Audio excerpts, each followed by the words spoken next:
Hey, what's going on, people? I want to take some time and talk to you today about power and the illusion of power in organizations and in life. I remember when I was a kid, I used to talk to my dad all the time about how much power I thought the president of the country had. My dad would always tell me, no, no, no, no, no. The president is a figurehead, right? The president has some power, but the president has so many people to answer to. Has to answer to the House, has to answer to the Senate, has to answer to all these different committees. His own cabinet, her own cabinet. Let's hope it's her own cabinet at some point soon, right? But the power really isn't there, and that a president really has to answer to people, and that people are really the ones that have the power. This is something that I've believed from a very young age, that power never starts here at the top, right? But that power starts here at the very bottom, in the trenches, right? In the streets. That's where power is. I've always believed that the people have the power. People have all of the power. And that happens in organizations, that happens in schools, that happens everywhere. So when we're talking about power, I want you to think a little bit about where you are. Whether you're a student in school currently, whether it's a high school or a middle school, whether it's college, whether you're a teacher in a school, or whether it's a regular business.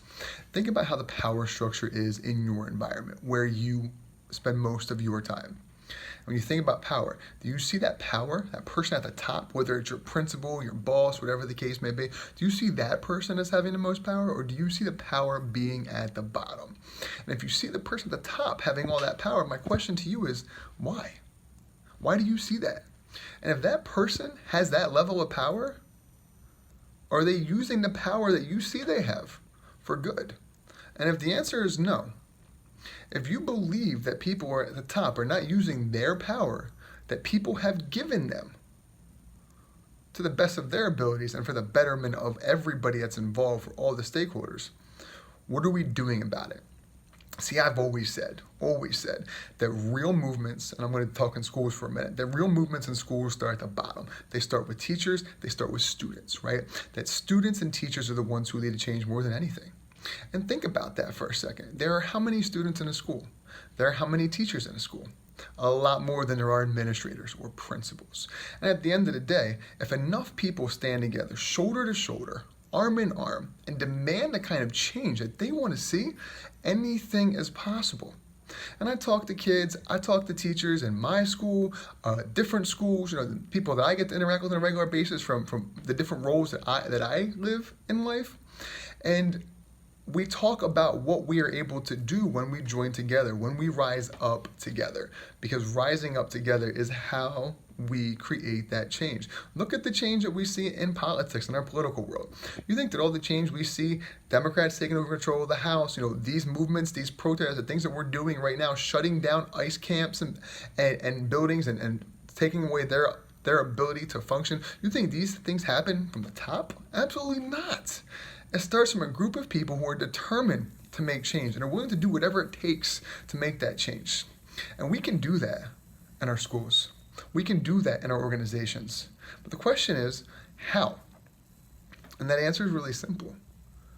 Talk, communicate, be together, recognize that it doesn't matter where you were from or what your background is or anything along those lines, right? Recognize that we all have the same purpose. We have teachers in schools who are from all different backgrounds, but yet you see them organizing in Los Angeles right now on strike for better working conditions, for better pay. We see unity and solidarity here in New Jersey in our schools. We see students standing up across the nation for change and fighting for change. So what is it that you think needs to be changed in your organization? And what are you doing to help lead that change? Because change starts with one person. One person, one idea. Share that idea with others who may be impacted by the same situations that we're talking about, right? Share those ideas. Build together. Build with one another. Recognize that we are so much more powerful when we are together, right? You can't, a business can't fire all of its employees at once for standing up together. A school can't suspend all of its kids for standing up together or fire all of its teachers for standing up together. It's going to cease to operate. When you recognize that these things are businesses and that they cannot exist without the people that they service and the people who they count on to do the grunt work, that's when you recognize the real power that we have as people. So think about that. Think about the change that you want to create. Think about the change that you want to see in the world, in your organizations, in your schools, in your businesses, and ask yourself, what can I do to start bringing that change? Because I want to know what you want to work on. And I absolutely want to help you get there. Let me know. Comment on the video. Send me a message. Let's talk. Let's identify ways that we can be the change. Because if we don't start doing it now, it's never gonna happen. The power is with the people. All the power is with the people all of the time. Peace, love. I'll catch you guys later.